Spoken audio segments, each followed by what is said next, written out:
de la iglesia. Los invito a que veamos dos versículos, primera de Corintios 9 y en la primera carta de Timoteo. Vamos primero a la primera de Corintios, esto lo escribió el apóstol Pablo. Si alguien lo tiene en su versión, por favor, primera de Corintios 9 del 13 al 14, fuerte y claro. ¿Sí, Linda? Sí. Muy bien. Voy a leer mi versión, que varía en 2 o 3 palabras, pero es esencialmente lo mismo. Dice, ¿no saben que los que sirven en el templo reciben su alimento del templo y que los que atienden el altar participan de lo que se ofrece en el altar?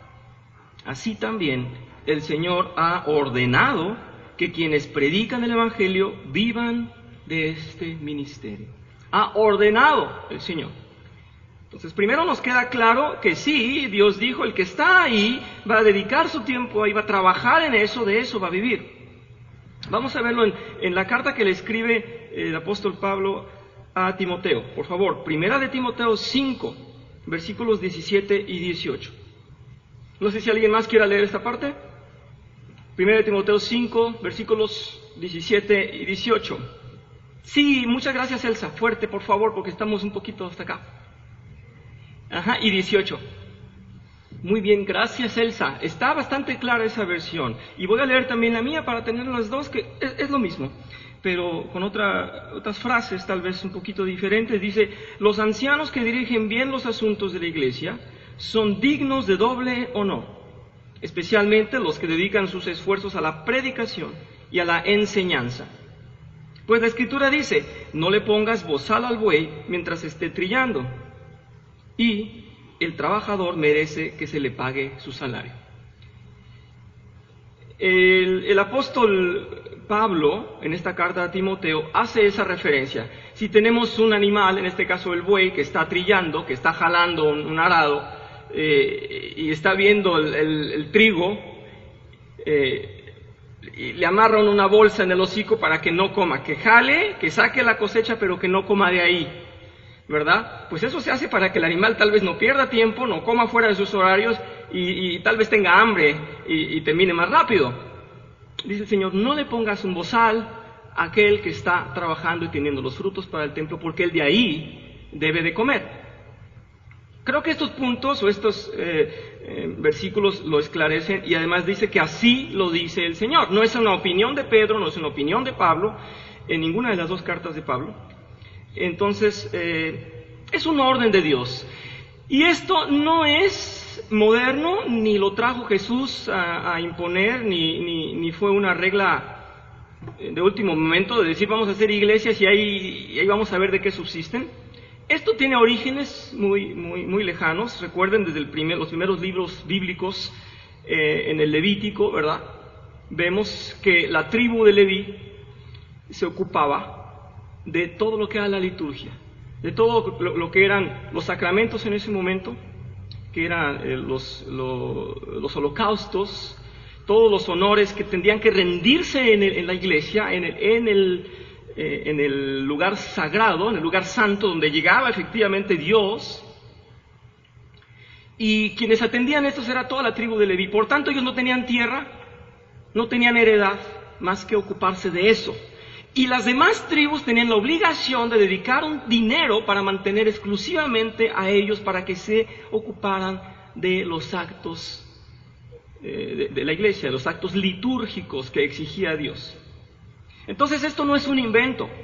Dios siempre ha provisto para los dirigentes y para los que se ocupan de lo sagrado, que de ahí ellos coman, que no desatiendan eso, que no digan es que hoy no pudimos porque como teníamos trabajo, hoy no va a haber domingo. Estábamos ocupados, tuvimos una semana muy difícil, es más, tenemos trabajo para el lunes, hoy no hay domingo porque no podemos entonces subsistir. Dijo el Señor, tienes que desatender eso para que te ocupes exclusivamente y que no falle lo que es el centro de la congregación. Queda claro entonces, creo yo. Vamos a leer lo que puse para ustedes una notita. Dice ahí, los apóstoles advierten que quienes guíen a la iglesia no se desvíen de su propósito y no caigan en la ambición. Leyendo la primera de Pedro que estamos estudiando, en el versículo 2 de ese capítulo 5, dice Cuiden como pastores el rebaño de Dios que está a su cargo, y hace una aclaración, dice, no por obligación, ni por ambición de dinero. No es una casualidad, ya en aquellos tiempos Simón Pedro había visto que seguramente algunos, al tener las ofrendas y los diezmos, podrían interesarse más en los diezmos que en lo que estaban practicando, más enfocados en cuánto vamos a recibir este domingo que en la función que estamos haciendo y que sea posible hacerla con esos fondos. Ya en los Hechos de los Apóstoles, antes de que esta carta de Pedro fuera escrita, ¿recuerdan lo que pasó con aquella pareja que quiso mentir a la iglesia y que no dio completo lo que les tocaba dar? ¿Sí recuerdan? ¿Están muy fáciles? ¿Quiénes eran? Zafira y Ananías, ¿verdad? En aquel tiempo, por necesidad de integrarse como iglesia de las persecuciones, se acordó que vendieran todo para poder reunirse a vivir todos de un solo bien, de un solo dinero, y estos mintieron. Y dijeron, vamos a decir que nuestra propiedad costó menos y damos menos a la iglesia.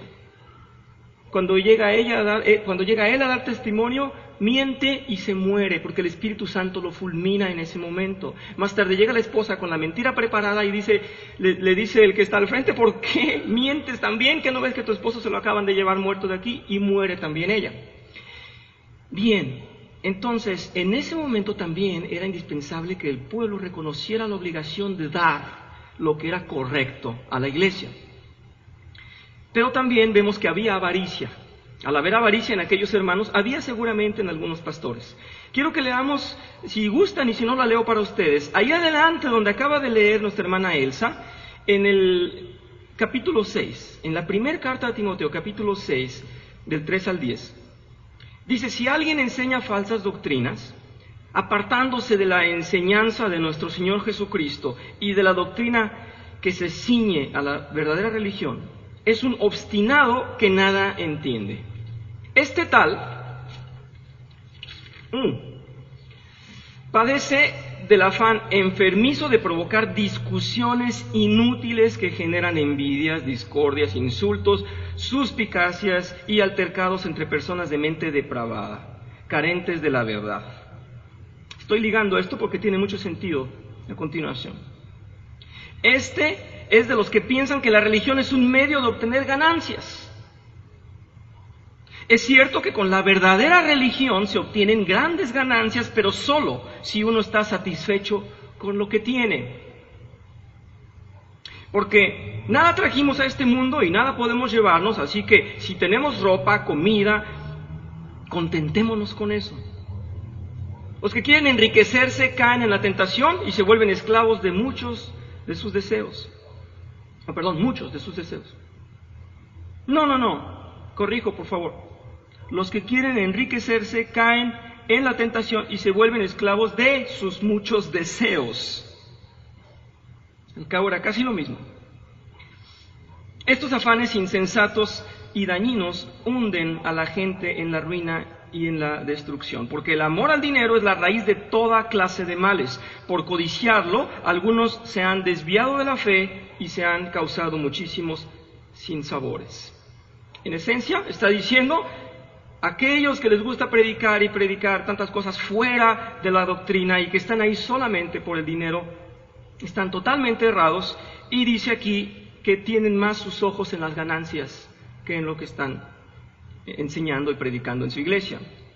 Entonces estoy advirtiendo que esto no viene de ayer, esto tiene muchos años. Hemos vivido apreciando ejemplos muy tristes de gente que está manipulando el dinero, que es dinero destinado a Dios, y que su mirada está ahí. Dice el Señor, mucho se puede ganar en un ministerio si te conformas con lo que tienes, porque siempre vas a tener en abundancia, dice el Señor, ya que primero cuidas lo indispensable. Les comento que no estamos estudiando exactamente lo que son las cartas pastorales. Fíjense que las cartas pastorales se les llaman a 3 cartas. Una carta de Tito, ¿verdad?, que escribió Pablo a Tito, y 2 cartas a Timoteo. En esas cartas Pablo, el apóstol, dio explicaciones muy específicas de lo que él quiere de un pastor. No estamos estudiando esas